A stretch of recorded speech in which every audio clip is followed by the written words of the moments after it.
Hello friends, इस video में हम सुप्रीमम एंड इन्फीमम से स्टार्ट करेंगे। लास्ट वीडियो में हमने अपर बाउंड, लोअर बाउंड ये सब पढ़ा था ना, अब उसी को ही मैं कंटिन्यू कर रही हूँ आगे।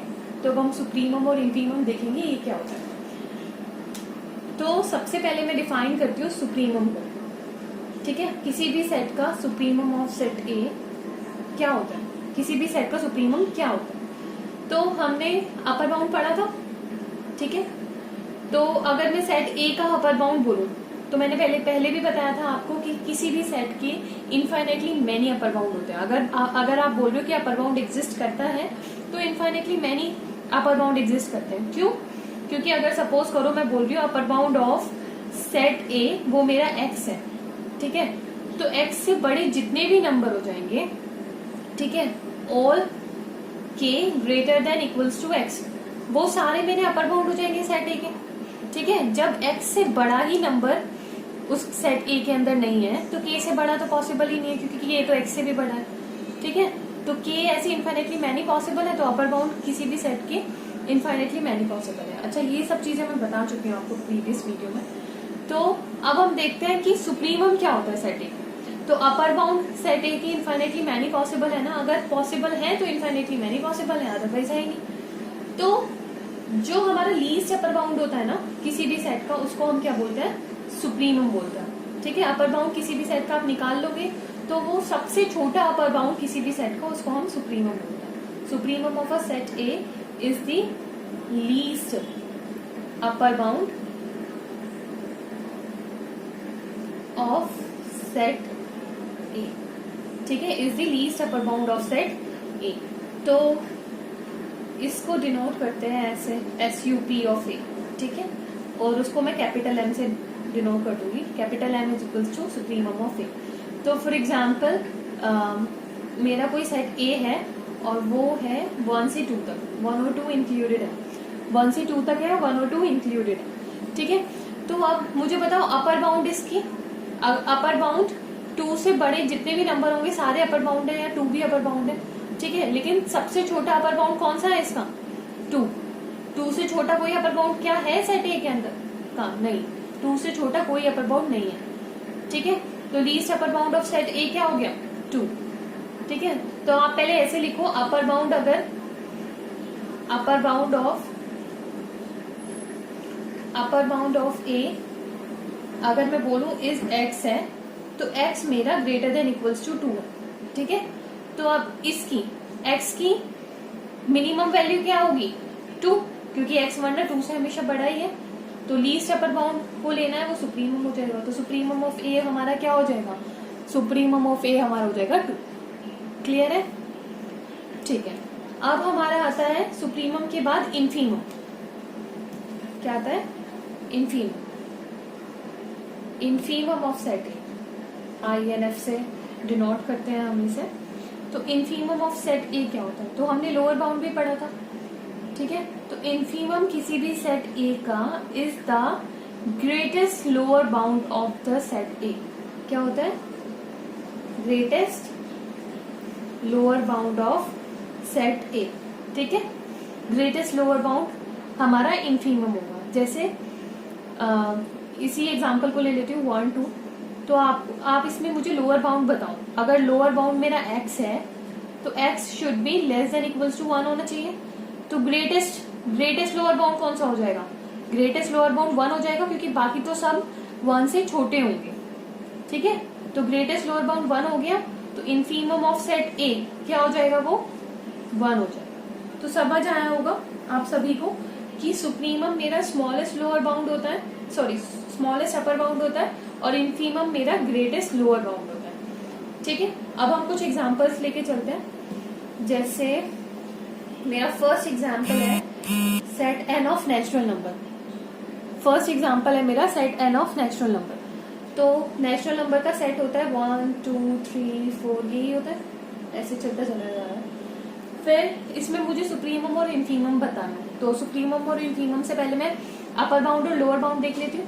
तो अपर बाउंड मुझे बताओ, उसका अपर बाउंड एग्जिस्ट कर रहा है क्या, नहीं, क्योंकि ये इन्फिनिटी तक जा रहा है। ठीक है, तो upper bound does not exist, upper bound does not exist.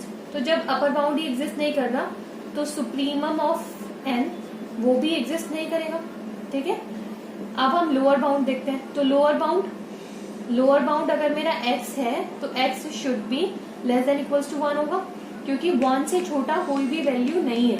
Natural number कभी भी 1 से छोटा नहीं होगा। तो कोई भी नंबर जो 1 से छोटा है, ठीक है, वो हमारा लोअर बाउंड हो जाएगा, या 1 है तो वो लोअर बाउंड हो जाएगा। अब इनफीमम की क्या डेफिनेशन बताई थी मैंने? Greatest lower bound. तो ग्रेटेस्ट लोअर बाउंड 1 है, क्योंकि लोअर बाउंड सारे 1 या फिर 1 से छोटे हैं ना, तो ग्रेटेस्ट लोअर बाउंड क्या हो गया? 1। तो इसीलिए मेरा इनफीमम ऑफ नेचुरल नंबर क्या आ गया? 1। ठीक है, अब हम सेकेंड एग्जाम्पल लेंगे। सेकेंड एग्जाम्पल हम लेते हैं सेट z। ये सेट z इंटीजर्स का सेट है, तो इसके अंदर वैल्यूज आएंगी 0, +-1, +-2, +-3, ऐसे चलते चले जाएंगे। समझ आ रहा है?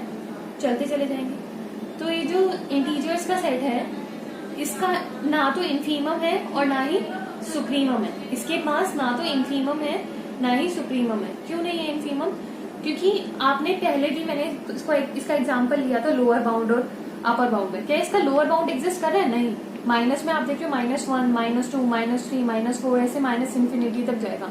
ऐसे ही प्लस में +1, +2 +∞ तक जाएगा।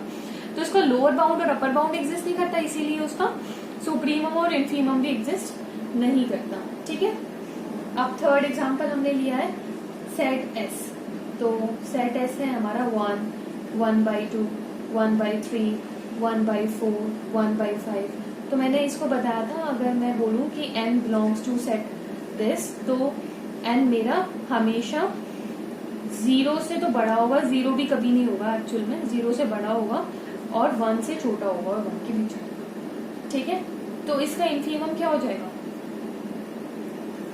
क्योंकि आप देखोगे कि 1 तो हो रहा है, लेकिन 1 से बड़ा तो कभी नहीं हो रहा ना, क्योंकि 1/2, 1/3 ऐसे नीचे नेचुरल नंबर रखेंगे, 1/n ऐसे ही ये चलता रहेगा। ठीक है, तो ये जब n टेंड्स टू इनफाइनाइट होगा तो ये 1/n टेंड्स टू 0 होगा, लेकिन 0 भी कभी नहीं होगा एक्चुअल में। ठीक है, तो 0 और 1 के बीच में है। तो इसका लोअर बाउंड अगर मैं बोलूं k है, तो k should be less than equals to 0 होना चाहिए। ठीक है, तो अब ग्रेटेस्ट लोअर बाउंड क्या हो जाएगा? 0।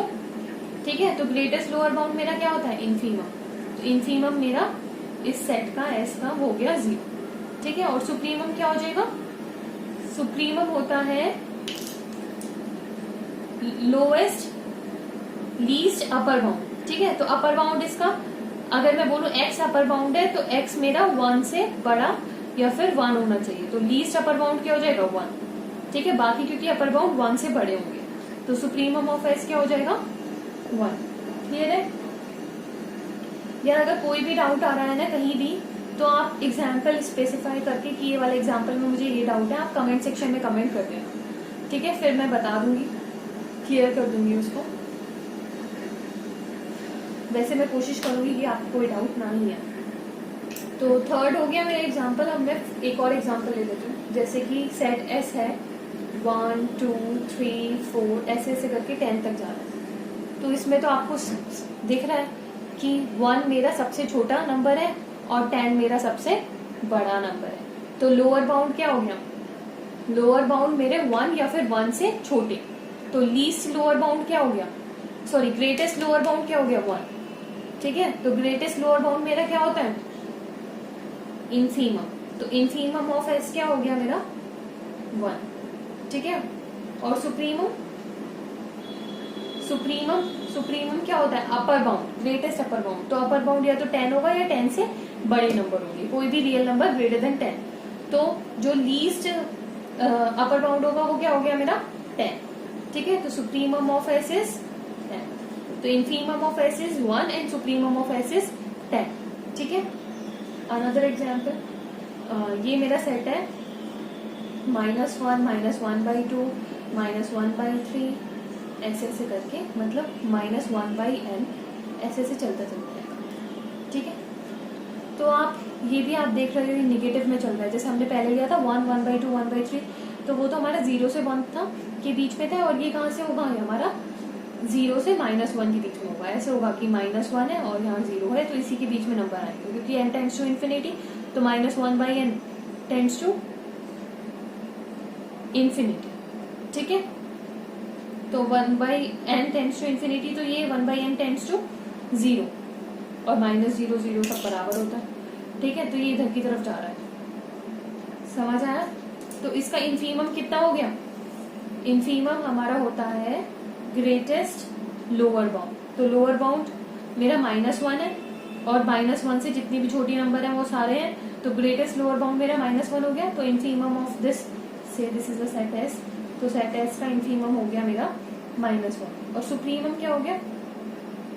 सुप्रीमम होता है मेरा लीस्ट अपर बाउंड। तो 0 से बड़ा जितने भी होंगे, 0 या 0 से बड़े, वो सारे मेरे अपर बाउंड है। तो लीस्ट अपर बाउंड क्या हो गया? 0।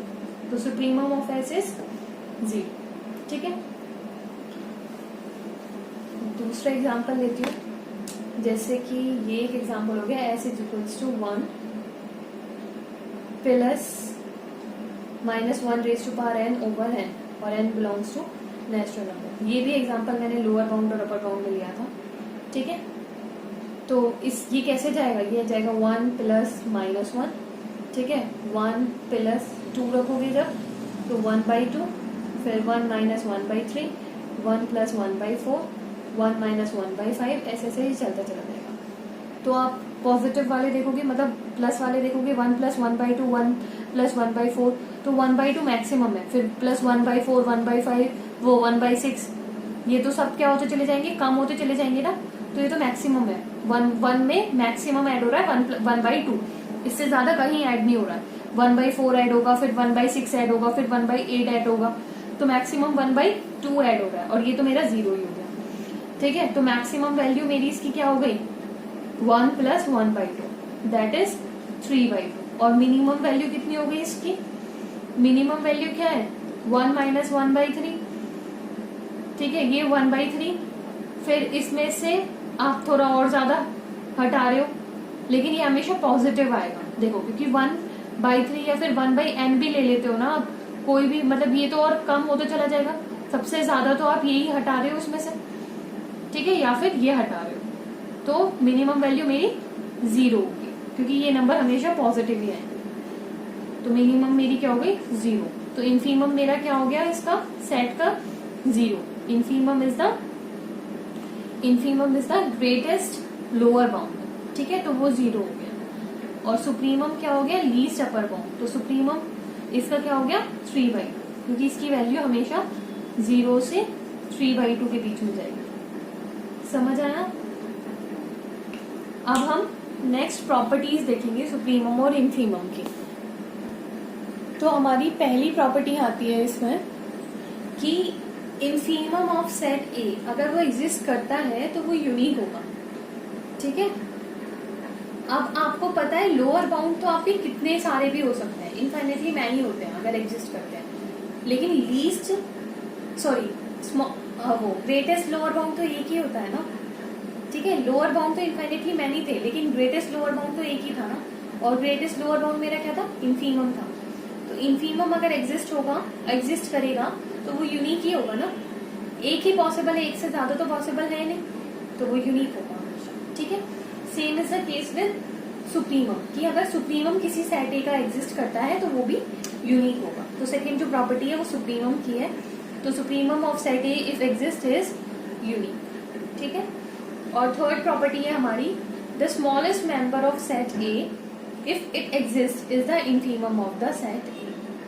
ठीक है, अगर स्मॉलेस्ट मेंबर एग्जिस्ट करता है, कभी कभी होता है, मैंने आपको बताया था कि lower bound upper bound exist तो करते हैं, लेकिन वो सेट के मेंबर नहीं होते। ठीक है, तो लीस्ट अपर बाउंड अगर आप देख रहे हो तो वो हो भी सकता है कि सेट का मेंबर हो, और हो भी सकता है कि सेट का मेंबर ना हो।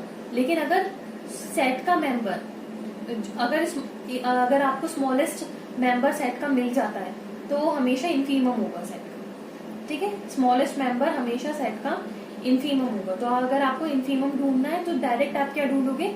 सबसे छोटा मेंबर जो है सेट का वो हमारा इन्फीमम होगा, और जो सबसे बड़ा मेंबर है सेट का वो हमारा सुप्रीमम होगा। तो smallest member of set smallest member of set अगर एग्जिस्ट कर जाता है, ठीक है, of set if exist is the infimum of set A, ठीक है। ऐसे ही सेम प्रॉपर्टी है फोर्थ कि greatest member of set A if exist is the supremum of set A, ठीक है। अगर ग्रेटेस्ट मेंबर एग्जिस्ट कर रहा है तो वो क्या हो जाएगा, सुप्रीमम हो जाएगा, ठीक है। अब हम फिफ्थ प्रॉपर्टी देखते हैं। तो समझ आ रहा है, अगर मतलब अगर किसी भी सेट का इन्फीमम या सुप्रीमम एग्जिस्ट कर रहा है तो वो हो सकता है कि ग्रेटेस्ट मेंबर, देख लो पहले सेट का, अगर ऐसे सेट के अंदर है कि सेट के अंदर आप देख पा रहे हो कि कौन सा ग्रेटेस्ट मेंबर है और कौन सा स्मॉलेस्ट मेंबर है, तो जो स्मॉलेस्ट मेंबर होगा वो आपका इन्फीमम हो जाएगा सेट का, और जो ग्रेटेस्ट मेंबर होगा वो हमारा सुप्रीमम हो जाएगा सेट का, ठीक है। अब हम फिफ्थ प्रॉपर्टी देखते हैं। फिफ्थ प्रॉपर्टी क्या कहती है, ए और बी दो नॉन एम्प्टी बाउंडेड सबसेट्स हैं रियल नंबर की, ठीक है। A is a subset of real number और B is a subset of real number, तो ये दो सबसेट्स हैं रियल नंबर के, ठीक है, नॉन एम्प्टी है ना, तो A does not equals to 5 और B does not equals to 5, non empty bounded subsets हैं, ठीक है। और ये क्या है, हमारे बाउंडेड है। बाउंडेड का मतलब क्या है, इसका लोअर बाउंड भी एग्जिस्ट करता है और अपर बाउंड, और जब लोअर बाउंड और अपर बाउंड दोनों एग्जिस्ट करते हैं तो इन्फीमम और सुप्रीमम एग्जिस्ट करेंगे ही करेंगे, ठीक है। क्योंकि आपको सिर्फ लोएस्ट क्या कहते हैं, ग्रेटेस्ट लोअर बाउंड देखना है और लीस्ट अपर बाउंड देखना है, तो आपको सुप्रीमम और इन्फीमम मिल जाएंगे। तो अगर कोई भी सेट, अगर मैं बोल रही हूँ कि वो बाउंडेड है तो lower bound upper bound exist कर रहे हैं, तो उसका सीधा सा मतलब है कि उसका इन्फीमम और सुप्रीमम भी एग्जिस्ट करेंगे ही करेंगे, ठीक है। अब इसमें देखो, इस वाले सेट में अगर ऐसा है कि A is a subset of real number, B is a subset of real number और ए और बी दोनों हमारे बाउंडेड हैं, ठीक है, तो फिर क्या होता है, इसका मतलब सिंपल सा होता है कि infimum of B is less than infimum of A, मतलब अगर ए हमारा बी का सबसेट है, then if A is a subset of B, then इसका मतलब क्या होगा, infimum of B is less than equals to infimum of A which is less than equals to supremum of A which is less than equals to supremum of B. समझ आया, ए मेरा B का सबसेट है, ए इसका मतलब क्या है, ए के सारे एलिमेंट्स बी के अंदर है, ए के सारे एलिमेंट्स बी के अंदर है, ठीक है। सपोज करो ये मेरा बी है पूरा का पूरा, तो ए कहीं इसी के बीच में होगा, ये मेरा बी है, बी भी मेरा बाउंडेड है, ए भी मेरा बाउंडेड है, से बी मेरा है, ये ए से बी तक, बी है मेरा ए से बी तक, तो ए मेरा इनमें से कहीं होगा बीच में, ठीक है। तो इन्फीमम जो बी का होगा, बी का जो इन्फीमम होगा, मतलब बी अगर मैं बोल रही हूँ बी का इन्फीमम ये ए होगा, स्मॉलेस्ट नंबर को बोल रही हूँ, इससे बड़ा जो लोअर बाउंड है वो एग्जिस्ट नहीं करता, ठीक है। सबसे छोटा मेंबर किसी भी सेट का वो इन्फीमम होता है ना, तो इन्फीमम बी का क्या होगा, ए होगा, तो वो हमेशा छोटा होगा ए के इन्फीमम से, क्योंकि ए मेरा बी का सबसेट है, तो ए मेरा इसी के अंदर होगा, या तो हो सकता है वो ए के बराबर ही हो, यहीं से स्टार्ट हो तो इक्वल का साइन आ गया, या फिर हो सकता है कि वो यहाँ से कहीं से हो, जैसे मैं मान लेती हूँ वो यहाँ यहीं कहीं से, ठीक है, ये मेरा सी से बी तक, क्योंकि मैं बोल रही हूँ ना ये इज सबसेट ऑफ बी, तो ए के सारे एलिमेंट्स जब बी के अंदर है तो मैं सी से डी मान लेती हूँ, या फिर ये सी हो सकता है कि ये ए के अंदर आ जाए, तो इन्फीमम ऑफ बी हमेशा इन्फीमम ऑफ ए से छोटा ही रहेगा। ऐसे ही सुप्रीमम ए का वो हमेशा छोटा रहेगा supremum of B, supremum of B बड़ा रहेगा, ठीक है। सुप्रीमम ऑफ बी क्या हो जाएगा, स्मॉल बी।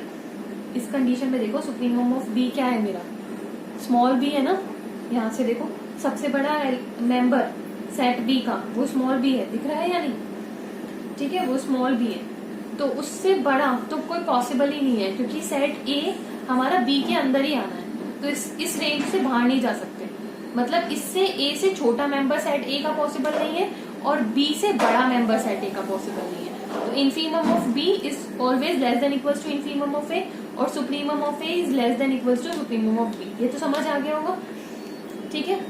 तो ये दो इक्वेशन तो आप लिख सकते हो, कि infimum of A is less than equals to infimum of B is less than equals to infimum of A. क्यों लिखा है ये मैंने? क्योंकि ए से छोटा मेंबर, स्मॉल ए से छोटा मेंबर सेट ए के अंदर हो ही नहीं सकता, क्योंकि सेट ए बी के अंदर है। ये बी सेट है तो इसी के अंदर होना पड़ेगा, तो इससे बाहर जा नहीं सकते, लेफ्ट साइड जा नहीं सकते, तो ए से छोटा तो हो नहीं सकता, या तो ए होगा या ए से बड़ा होगा। तो इन्फीमम ऑफ ए या तो इन्फीमम ऑफ बी के बराबर होगा या उससे बड़ा होगा। ठीक है, same is the case with B, कि इससे बड़ा मेंबर ए का हो नहीं सकता। ठीक है, तो जो सुप्रीमम ऑफ ए होगा वो या तो छोटा होगा या फिर बराबर होगा ऑफ सुप्रीमम ऑफ बी। ठीक है, सुप्रीमम ऑफ बी, बी से बड़ा तो कोई क्योंकि पॉसिबल है ही नहीं।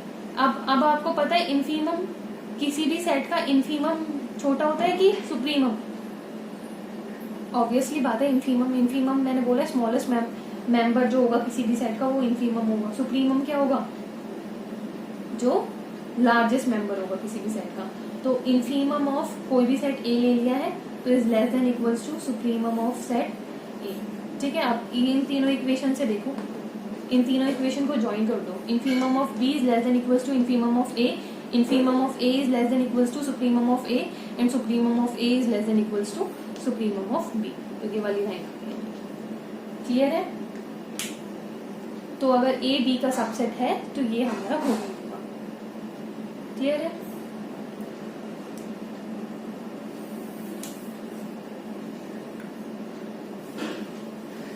नेक्स्ट प्रॉपर्टी पे अब हम आते हैं, प्रॉपर्टी नंबर 6।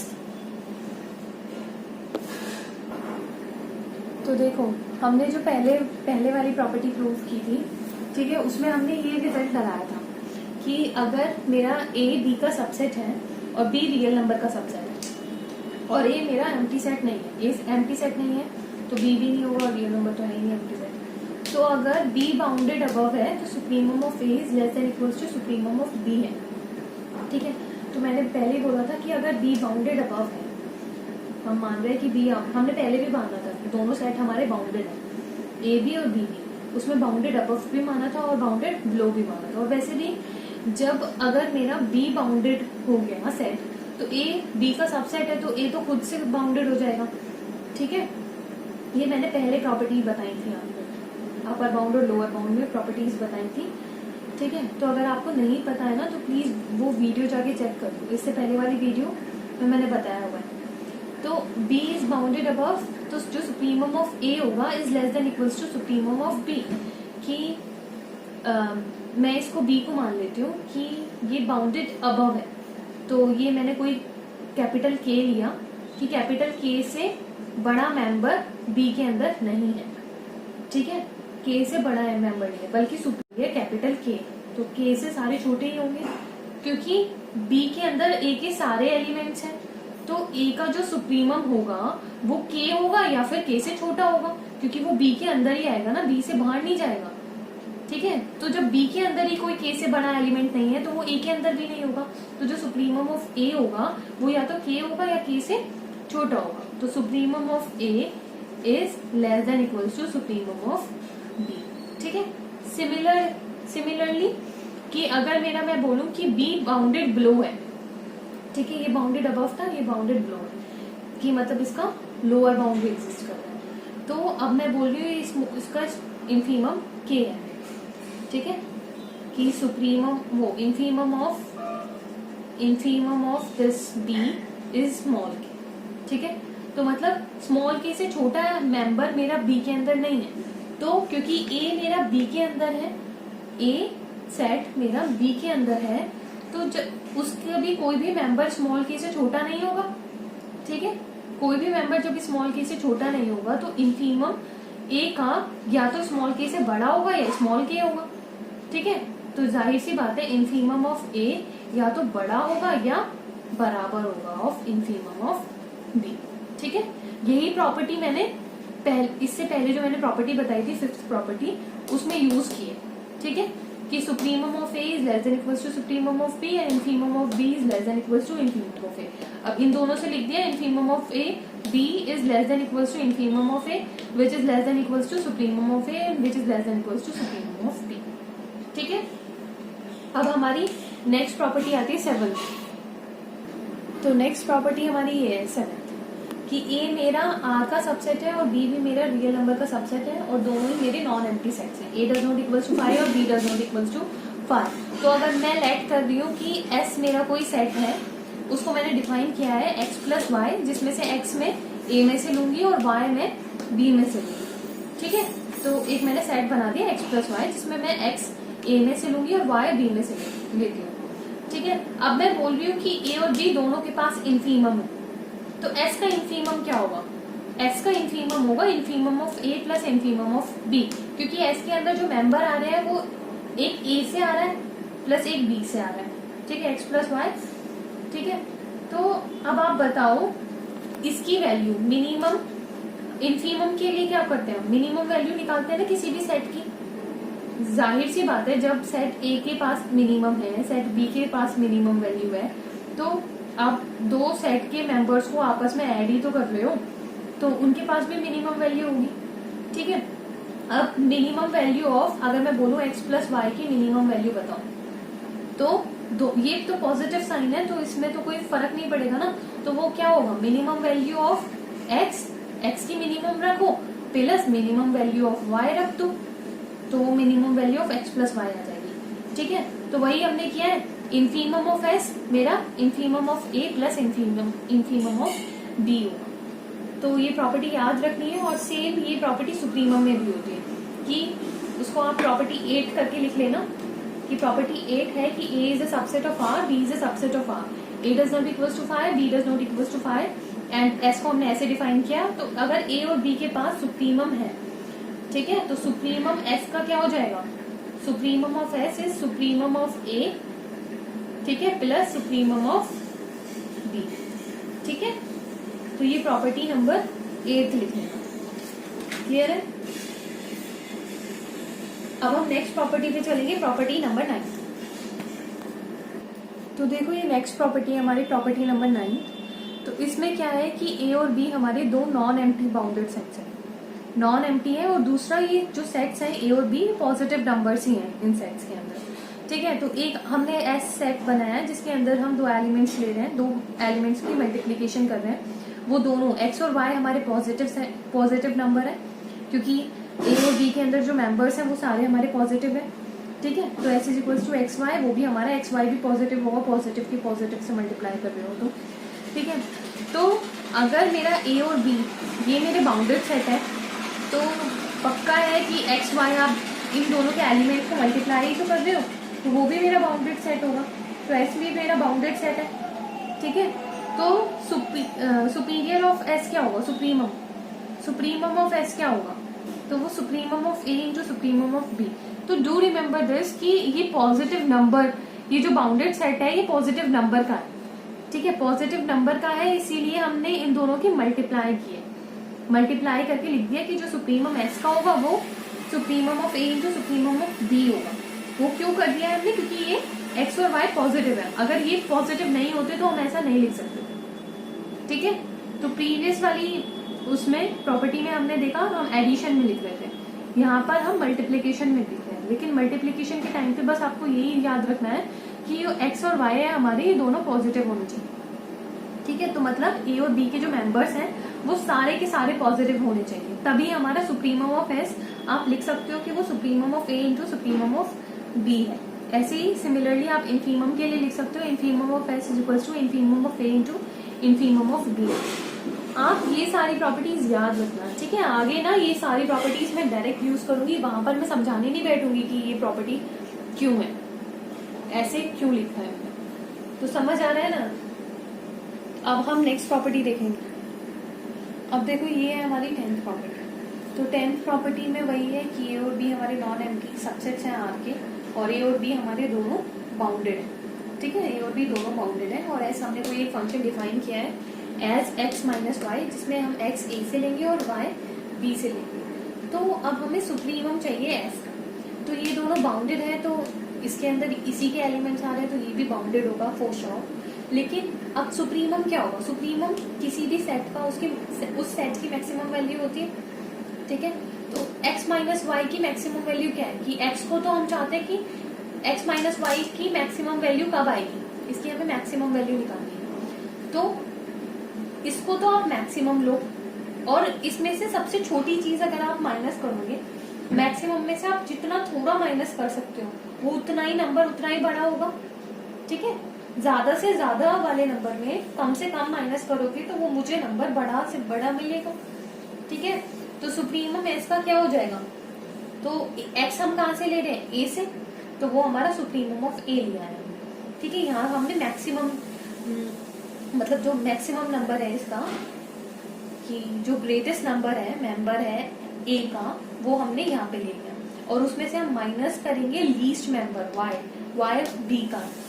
ठीक है, लीस्ट मेंबर मतलब इंफीमम ऑफ बी, तो हमें क्या मिल जाएगा, सुप्रीमम ऑफ एस। क्लियर है, तो ये हमारी 10th प्रॉपर्टी है। उसके बाद हमारी नेक्स्ट प्रॉपर्टी है, देखो ये है हमारी नेक्स्ट प्रॉपर्टी 11th प्रॉपर्टी की, अगर ए मेरा कोई नॉन एम्प्टी सबसेट है आर का और ए के पास सुप्रीमम है, मैं मान लूँ ए के पास सुप्रीमम है, तो मैंने एक सेट बी डिफाइन किया है 2x, जहां पर x में ए का मेंबर होगी। तो जब ए के पास मैक्सिमम वैल्यू है, ठीक है, तो बी की भी मैक्सिमम वैल्यू होगी, क्योंकि मैं एक पॉजिटिव नंबर से ही तो मल्टीप्लाई कर रही हूँ, 2 से मल्टीप्लाई कर रही हूँ, कोई निगेटिव नंबर से तो मल्टीप्लाई नहीं कर रही। ठीक है, तो जो सुप्रीमम ऑफ बी हो जाएगा वो क्या हो जाएगा, वो हमने पहले एक प्रॉपर्टी पढ़ी थी, supremum of S is equal to supremum of A into supremum of B, लेकिन हम तब करते थे जब दोनों पॉजिटिव हो। तो ये सुप्रीमम, ये 2 तो फिक्स हो गया यहाँ पर, इंटू सुप्रीमम ऑफ ए हो गया, तो supremum of B is equal to 2 into supremum of A. ठीक है, ये भी प्रॉपर्टी नोट डाउन कर लेना। देखो ये हमारी लास्ट प्रॉपर्टी है, ठीक है, कि ए और बी हमारे दो नॉन एम्प्टी बाउंडेड सबसेट्स हैं आर के। ठीक है, तो अगर supremum of A union B क्या होगा, supremum of A union B, उसके लिए आप सुप्रीमम ऑफ ए निकालेंगे और सुप्रीमम ऑफ बी निकालेंगे, उसमें से जो भी मैक्सिमम होगा वो supremum of A union B होगा, क्योंकि ए यूनियन बी में मैंने पहले बताया था आपको, वो सारे एलिमेंट्स आते हैं जो या तो ए में है सिर्फ, या सिर्फ बी में, या फिर दोनों में।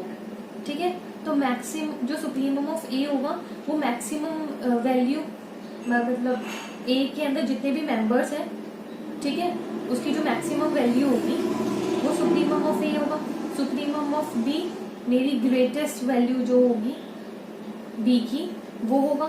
ठीक है, अब ए यूनियन बी में ए के भी मेंबर्स आ रहे हैं, बी के भी मेंबर्स आ रहे हैं, तो आपको मैक्सिमम वैल्यू ले लेनी है, सुप्रीमम ऑफ ए निकालना है, सुप्रीमम ऑफ बी निकालना है, उसकी जो मैक्सिमम वैल्यू होगी वो supremum of A union B होगी। ठीक है, तो ये थी मेरी सारी प्रॉपर्टीज। तो ये एक्चुअल में क्या होता है कि ये इतनी सारी प्रॉपर्टीज मैंने आपको अलग अलग करके दिखा दी हैं, बट ये थोड़ा आपको दिख रही होंगी, काफी चीजें काफी ऑब्वियस थी।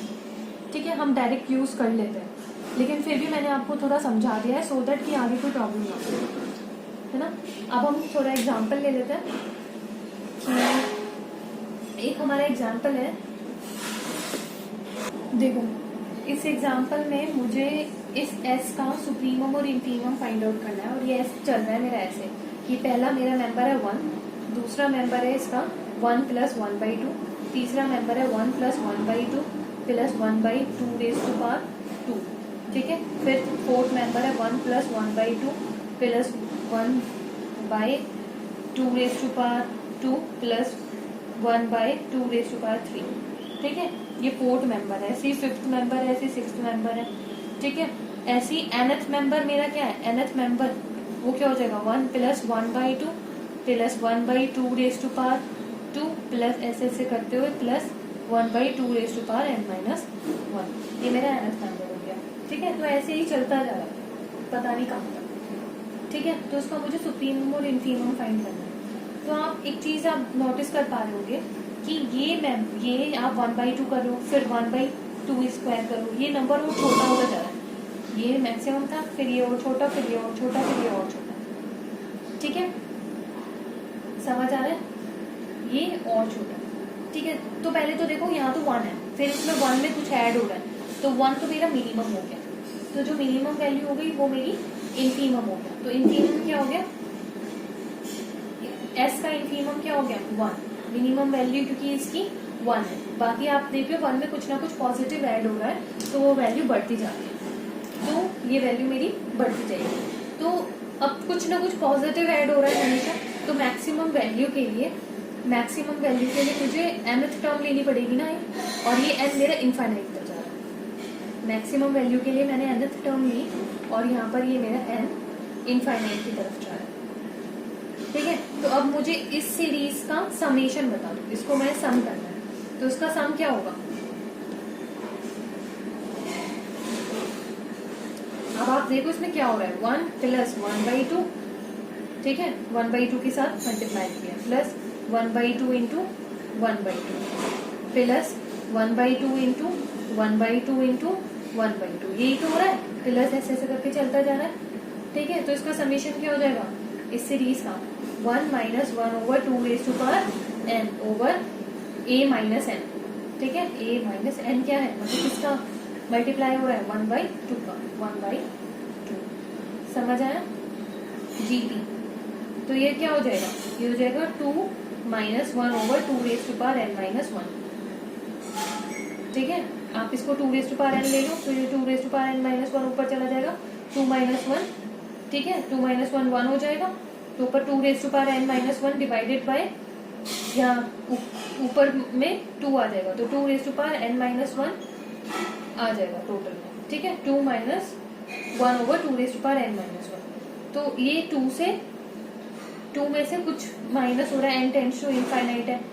ठीक है, n टेंड्स टू इनफाइनाइट है, तो 2 ये थोड़ा इनफाइनाइट की तरफ जाएगा, तो 1/∞ ये 0 की तरफ जाएगा, तो ये 2 की तरफ जाएगा। लेकिन 2 से बड़ा तो कोई पॉसिबल नहीं है ना, ये हमेशा 2 से तो छोटा ही होगा। ठीक है, फॉर ऑल n, तो सुप्रीमम ऑफ s क्या हो जाएगा हमारा? 2 हो जाएगा। Supremum of s will be 2। ठीक है, अच्छा आपने मॉड्यूलस फंक्शन पढ़ा है? मॉड्यूलस फंक्शन क्या होता है? मॉड्यूलस फंक्शन मतलब अगर मैं मोड x की बात करूं तो वो मोड x क्या होता है? मोड x होता है x if x is greater than equals to 0, और होता है -x if x is less than 0। ठीक है, ये मेरा मॉड्यूलस फंक्शन होता है। फिर आगे मैं कुछ प्रॉपर्टीज बताऊंगी मॉड्यूलस फंक्शन की, ये मॉड्यूलस आपको कैसे खोलना है, कैसे नहीं खोलना। ठीक है, नेक्स्ट वीडियो में। तो ये वाली वीडियो हम यहीं पे खत्म करते हैं। तो अगर आपको कहीं भी कोई भी डाउट हो ना, प्लीज कमेंट कर देना, और अगर आपको मेरी वीडियोस अच्छी लग रही है तो प्लीज लाइक करो, सो दैट मेरे को मोटिवेशन मिले और मैं आगे वीडियोस बनानी कंटिन्यू रखूं। सो ठीक है, ये वीडियो यहीं खत्म करते हैं। Okay, bye.